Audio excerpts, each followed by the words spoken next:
여러분 안녕하셨습니까? 장군의 소리 김형철입니다. 오늘은 장군의 소리 주간 안보 진단 시간이 되겠습니다. 박희락 교수님 모셨습니다. 교수님 나오셔서 감사합니다. 지금 대한민국 안보 상황이 굉장히 어수선하죠. 그래서 전문가 박희락 교수님 모셨는데요. 교수님 요즘 유튜브 채널 개설하셨다는 소식이 들리는데 한번 소개해 주시죠. 예, 저는 현재 우리 자유우파 이제 그 나라를 사랑하는 사람들, 이런 사람들의 목소리가 이 사회에 확산되기 위해서는 40대를 비롯한 젊은이들한테 좀 안보에 관한 이야기를 해야 될 것 같더라고요. 그래서 제목을 박희락의 40과 60, 박희락 TV 이렇게 해서 시작을 했고, 그런데 사실 해보니까 참 구독자도 안 오르네요.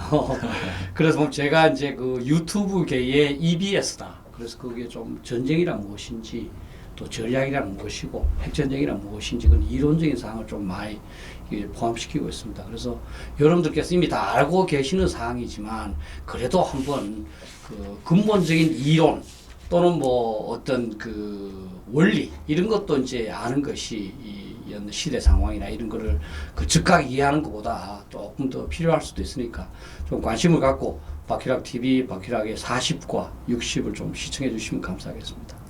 예, 우리 장군의 소리를 사랑하시는 시청자 여러분께서도 우리 전략위원이신 박희락 교수께서 운영하시는 40과 60 많이 시청해 주시고요. 그 40과 60이 합해지면 100입니다. 그렇습니다. 100점짜리 유튜브가 되기를 기대하겠습니다. 저는 100점짜리 유튜브가 아니고 우리 사회의 40과 60대가 합쳐서 100점을 만들어서 이제 우리 사회를 진짜로 부강하게 만들자는 그런 뜻입니다. 아주 취지가 좋고요. 독자님들께서도 다 같이 한 번씩 방문해서 구독하고 좋아요 눌러주시기 바랍니다. 자, 오늘 주제가 너무 많은데요. 아주 중요한 것만 위주로 살펴보도록 하겠습니다. 가장 시급하고 또 풀어야 될 과제가 바로 일본과의 관계 아닌가 싶습니다. 그 부분에 대해서 교수님 글도 많이 쓰시고 유튜브에서도 많이 강조하셨는데 우리 시청자 여러분께 아주 임팩트하게 중요한 사항을 정리해서 좀 말씀해 주시죠. 네. 일본이 우리한테 사실 수출 규제라고 말하는 건 맞지 않습니다. 우리한테 혜택을 주던 것을 이제 어떤 안보상의 그런 불안감이 있기 때문에 그거를 조금 유예하는 겁니다. 그리고 이거는 정부 차원에서 잘만 하면 충분히 외교적으로 다 해결할 수 있는 상황입니다. 이 문제가 되지 않을 사항을 저는 우리 정부가 문제로 만들었다 이렇게 생각을 합니다. 그래서 저는 국민들 여러분한테 한번 부탁드리고 싶습니다. 이제 한일 간의 문제는 경제 문제도 아니고 과거사 문제도 아니고 감정적인 문제도 아닙니다. 안보의 문제입니다. 안보의 문제는 뭐겠습니까? 생사의 문제 아니겠습니까? 북한이 핵무기를 갖고 있습니다. 그 핵무기 위협에 공통적으로 노출되어 있는 국가가 한국과 일본입니다. 미국은 워낙 대규모의 핵전력을 갖고 있기 때문에 북한이 어떻게 거기를 공격을 하겠습니까? 따라서 우리는 미국이 떠났을 때, 미국이 본국에 대한 북한의 핵 보복이 두려워서 우리한테 개입하지 않을 경우에는 일본하고 협력해서라도 우리를 지켜야 된다. 그런 차원에서 안보 차원으로 좀 보셨으면 좋겠고, 그 다음에 저는 최근에 일본에 대한 그 감정 또 불매운동도 일어나고 있습니다만, 저희 사회는 진짜 이제 G20 국가지 않습니까? 일본에 대해서 찬성하는 사람도 있어야 되고 또 반대하는 사람도 있어야 됩니다. 옛날에 인조 때 우리가 청나라의 이 침략을 받아서 화평과 주전파와 주화파가 싸우면서 그때 항복 문서를 쓴 최명길이 그런 얘기를 합니다. 조선에는 항복 문서를 쓰는 사람도 있고 김상한이가 찢었거든요. 항복 문서를 찢는 사람도 있어야 된다. 이와 마찬가지입니다. 우리 사회가 건강해져야 된다는 거죠. 특히 일본 상품 불매 운동 또 일본에 여행도 안 가고 이런 풍조가 있는데 저는 그건 건강하지 않다고 봅니다. 그런 일을 해야 되겠다 생각하는 사람은 또 그렇게 하시면 됩니다. 그러나 나머지 사람도 나는 일본에 가 취직도 해야 되고 일본 사람 잘 지내고 싶고 일본 물품이 좋더라 하는 사람들도 존중해야 된다는 겁니다. 이와 같이 우리가 건강하게 다양한 목소리로 접근을 할 때 나름대로 장기적으로 최선의 어떤 방향이 정해지고 그럼으로써 이제 건강한 한일 관계가 형성되지 않을까 이렇게 생각합니다. 그런데 이제 정부에 책임 있는 사람들이 페이스북이나 이런 것을 통해서 자꾸만 이제 선동을 반일 국민 감정을 선동하고 자극하는 것이 참 문제라고 보는데요.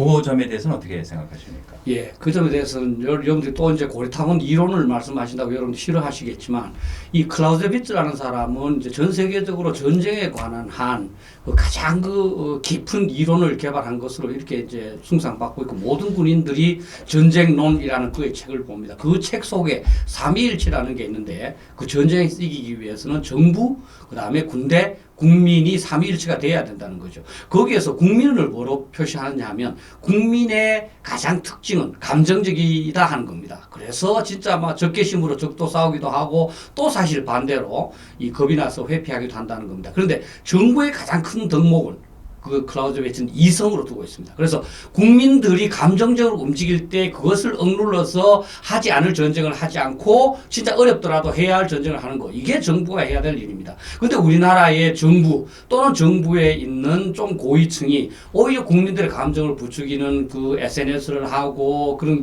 이 운동을 하는 거. 이거는 책임 있는 자세가 아니라고 생각을 합니다. 저는 항상 묻습니다. 헌법 66조 2항에는 대통령은 우리 독립과 영토의 수호 그리고 계속성과 헌법의 보존이라는 그 명확한 책무가 부여되어 있습니다. 그 책무에 얼마나 본인들이 충실한지 이거부터 따져보고 국민들을 안심시키는 그러한 방향으로 저는 정책을 해야 된다 이렇게 봅니다. 예. 박 교수님 잘 들었고요.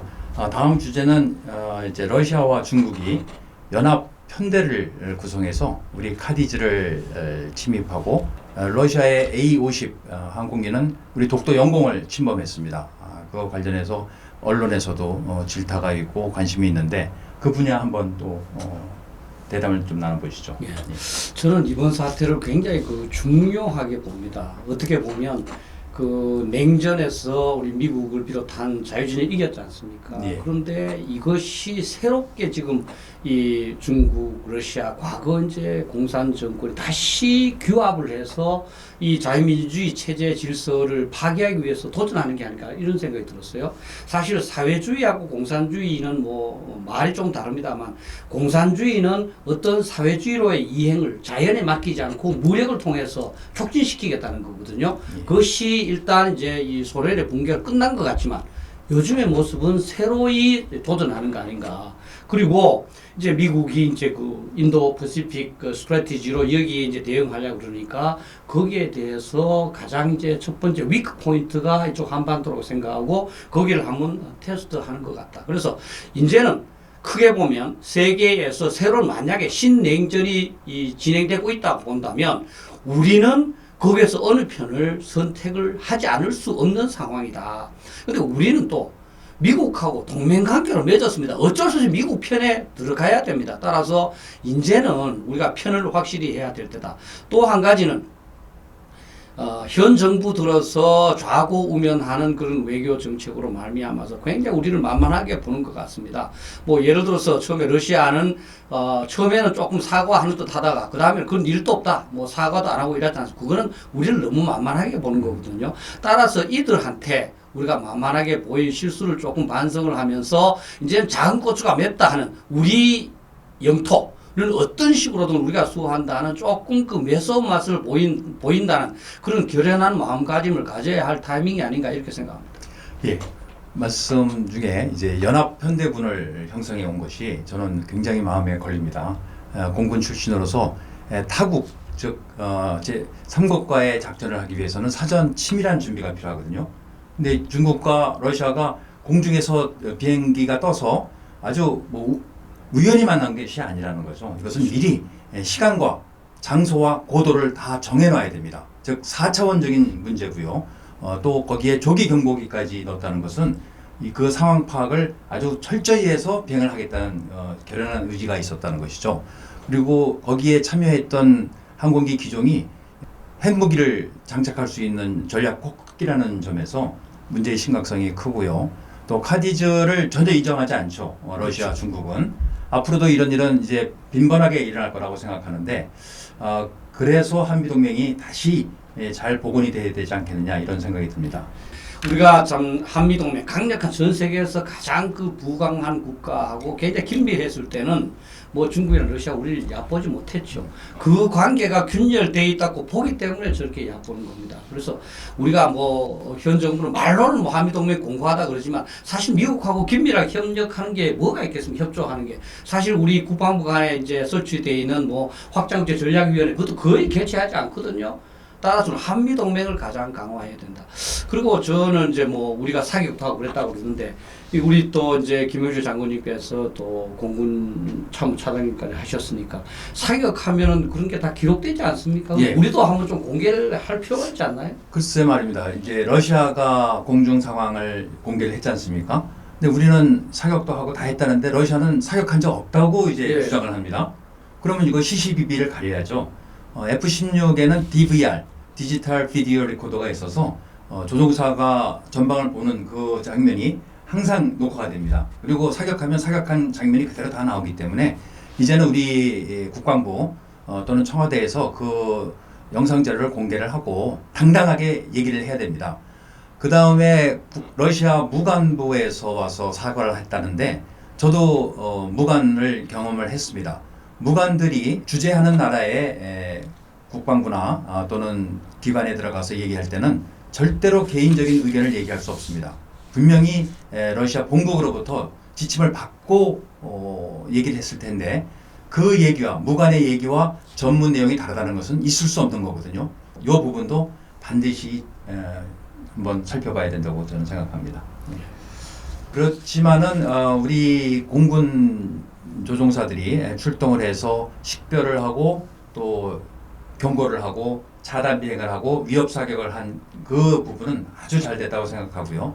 앞으로도 이런 일이 계속될 텐데 계속 잘 해주기 바라고, 다만 좀 아쉬웠던 것은 우리도 앞으로 이런 상황이 되면 이게 카디즈를 해찍고 다니는 시간이 3시간 이상이었거든요.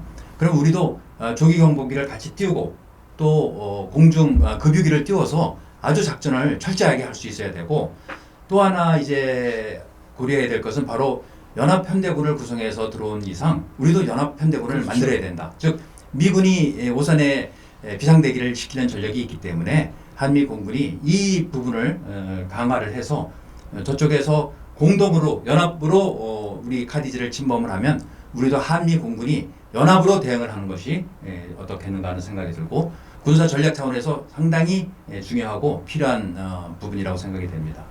이번에도 중러가 저렇게 연합으로 왔을 때 미국이 뭐 같이 하면 더욱더 좋죠. 결국은 중러라는 세계 군사력으로 보면 2위, 3위의 이 그렇죠. 대국과 우리 한국 단독으로 대응하는 모습이 되지 않습니까? 이거는 우리가 좀 반성할 필요가 있고, 그 자력 국방은 이 세상에 없습니다. 자주 국방은 우리가 나름대로 주도적인 정신과 계획을 가지되 동맹국을 활용할 수 있는 거거든요. 그래서 자주국방 차원에서라도 미국과 일본과 관계를 맺어서 그러한 연합 차원에서 연합 차원의 도전을 저는 물리쳐야 된다 이렇게 생각합니다. 예, 아주 잘 정리를 해주셨습니다. 감사드리고요. 지난주에 또 북한이 단거리 미사일을 발사했습니다. 우리 박기택 교수님 그 북한의 단거리 미사일 또 도발에 대해서 항상 관심을 갖고 계신데 그 부분도 한번 평가를 해주시죠. 예.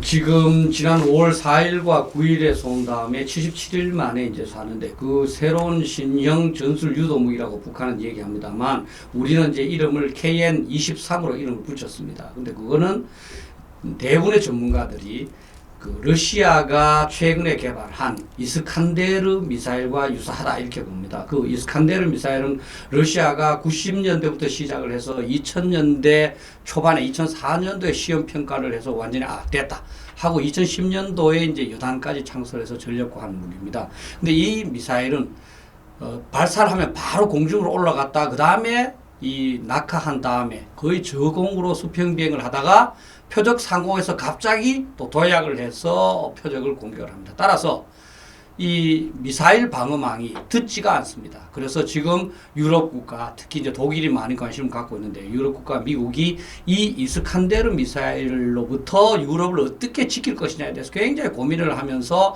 지금 마땅한 해결책을 지금 찾지 못하고 모색해나가는 그런 과정이에요. 그만큼 위력적인 무기입니다. 만약 북한이 지금 이걸 샀다는 건요, 지난 5월 9일 날에 비해서 이제 그때 조금 이제 문제가 있었겠죠. 그거를 계량을 해서 샀거든요. 예를 들어서 5월 9일 날 보면 첫 번째는 430km 갔어요. 두 번째는 270km에서 끝났습니다. 근데 이 이스칸데르 미사일은 이제 이 중거리 미사일 금지 조약에 걸리지 않기 위해서 500km 이하로 만들었거든요. 그런데 실제 능력은 700 내지 800km 간다는 겁니다. 그러니까 두 번째는 장거리로 쏘려고 했던 것 같아요. 그게 이제 5월 9일에 실패했고, 이번에는 두 번째가 690km까지 나갔습니다. 그러니까 사거리를 포함해서 5월 9일 날 미흡한 부분을 고쳐서 거의 완전히 완성된 그런 상태 아니냐. 그렇다면 북한은 우리의 어떤 지역도 아무런 방해받지 않고 공격할 수 있다. 특히 저는 이번에 북한은 뭐 우리에 대한 위협만 했습니다만 주한 미군 기지, 평택 기지도 바로 공격할 수 있는 거죠. 자, 팩3나 사드가 이걸 못 막는다면 미군 입장에서는 자신들의 부대가 아무런 보호장치 없는 상태에서 주둔하는 것을 굉장히 불안하게 생각할 가능성이 높습니다.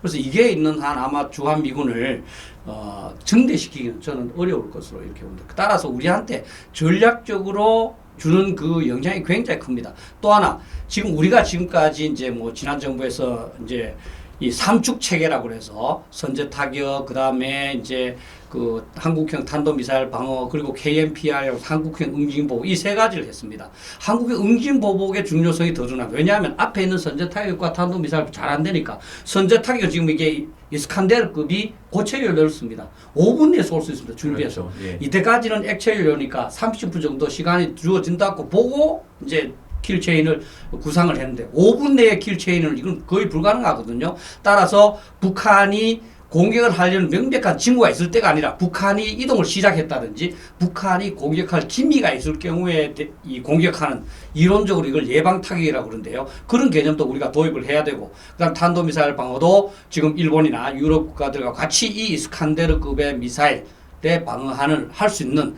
그런 무기를 개발을 해야 된다. 따라서 우리가 지금 북한이 이스칸데르급 미사일에 핵무기를 장착해서 우리를 위협할 때 우리 국가와 국민을 어떻게 보호할 것인가, 이 질문을 하면서 거기에 대한 대비책을 찾아야 하는 상당히 그 큰 도전을 주는 그 이번 미사일 시험 발사라고 봅니다. 그 말씀하신 중에 유럽에서도 지금 이스칸데르 네.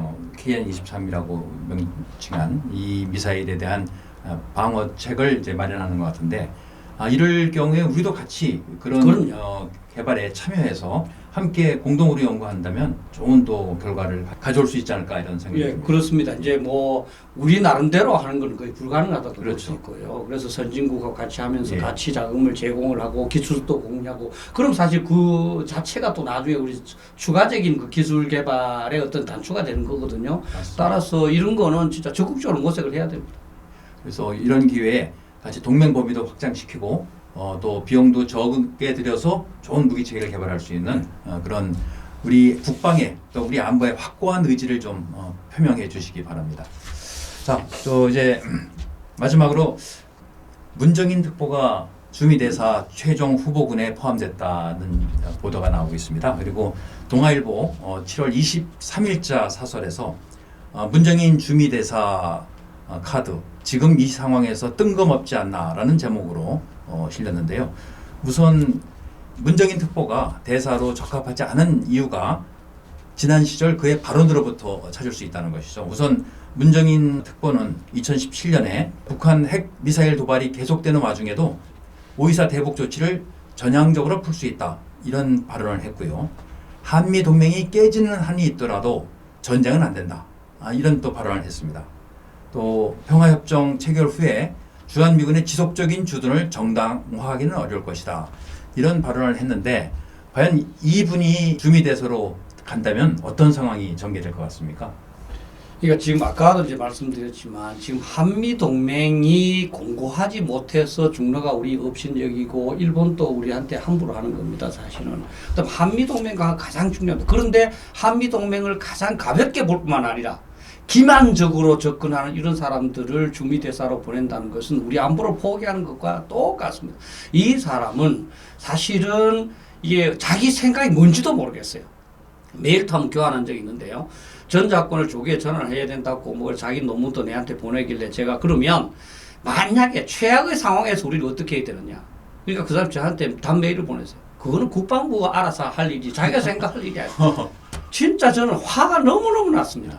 그리고 이분이 뭐 연구를 많이 했다 보시면 대부분이 공짜입니다. 사실. 그래서 저는 학자로서 이제 얼마나 어떤 사안을 깊게 연구했는지도 잘 모르겠습니다. 지금도 뭐 듣기로는 미국의 여러 가지 이제 그 연구소들 접촉을 해서 자기가 한국의 이 자금을 굉장히 이제 그 분배하고 한 이런 역할을 하고 있다는 그런데요.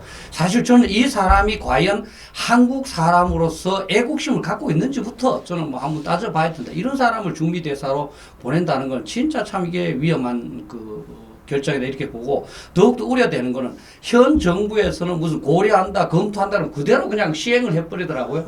또 이렇게 시행돼서 우리가 이 한일 관계도 이렇게 그 잘못되지 않을 일을 이렇게 잘못되게 만드는데 한미 관계도 이보다 더 악화시켜서 진짜 우리나라를 이 나락으로 떨어뜨릴까 참 걱정이 됩니다.